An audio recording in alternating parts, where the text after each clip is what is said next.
Awak tank mendukung unit penyerangan distrik militer selatan Angkatan Bersenjata Rusia di Mariinka.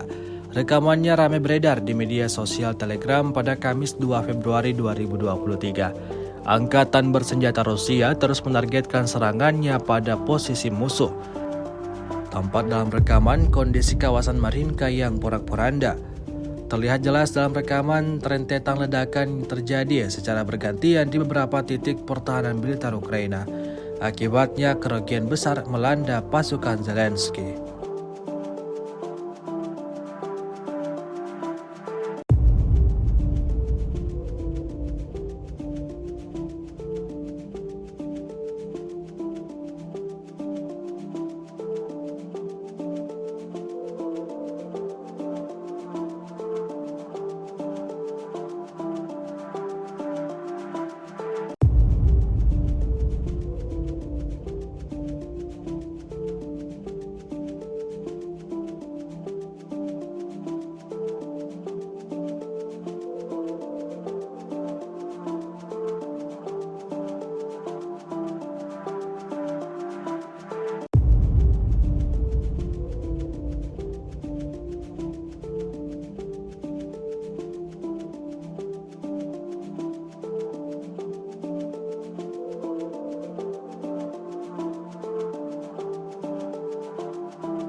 Rusia melaporkan secara total 381 pesawat Ukraina, 206 helikopter, 2.996 kendaraan udara tak berawak, 402 sistem rudal anti pesawat dieliminir sejak awal operasi khusus.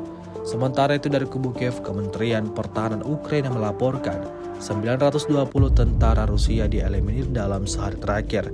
Total 128.420 prajurit Rusia meninggal sejak awal konflik hingga hari ke-344.